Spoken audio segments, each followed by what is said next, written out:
hello, good evening even. Just a few weeks ago, I moved to Idaho. Expansive Idaho. And I'm saying that wrong, and I'm going to tell you why in just a minute. But look how well I fit in, huh? I belong here now. I am going to share with you 7 surprising facts that I've learned about Idaho, in my brief time here. So the first thing to mention is that I've been saying it wrong, and you've been saying it wrong. You know how in Florida or in Ohio, like you have the U for the University of Miami, or the Ohio State University. You don't just say Ohio State. Well, it turns out that's true of the entire state.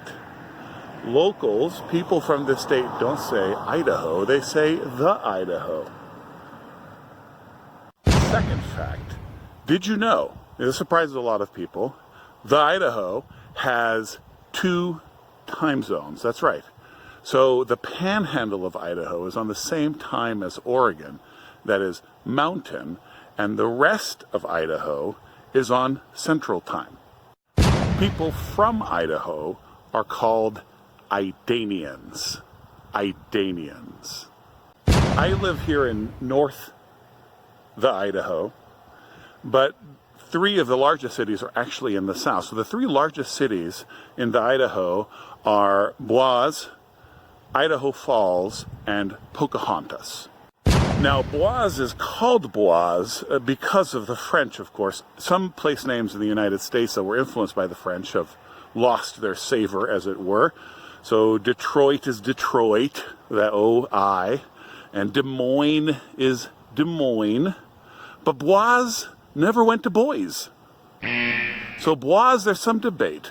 Is it called Boise because so many raspberries grow there from the French framboise? Or perhaps it's a feminine form of forest.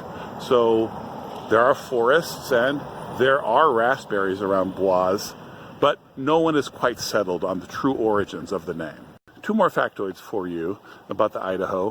One is another bit of place name trivia, and the other has to do with Idanian culture.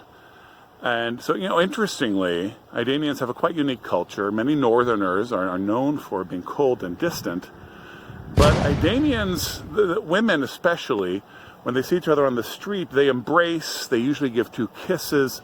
What's most interesting is that in some parts of the Idaho, Idanian men, because of the influence of some Russian immigrants, greet as Russian men, traditional Russian men often do, which is they'll grab each other by the bearded jowls and through the mustache plant a kiss straight on the face of the other Idanian man. Now that tradition is fading, but certainly a generation or 2 ago, it would have been very common, and you still see it in the streets of the Idaho, including in the town where I live now, Moscow.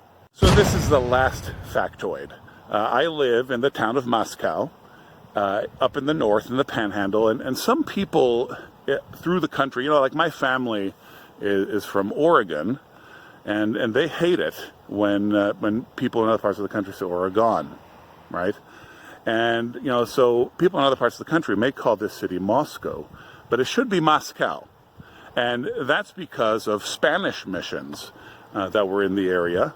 And so Moscow is very simply, if you remember your high school Spanish, then this won't be a big leap for you. This is big cattle country, so it simply means that there are more cows. That's what I've learned about the Idaho, about Idanians, and about the wonderful culture that permeates this land. I'm looking forward to doing more videos about the Idaho, and hopefully more about the culture. Well, the peace of Christ be upon you. Hey, don't forget to subscribe. Son wants me to make it clear to you guys that the whole video is a troll and you should not say Boise. Yeah, that guy.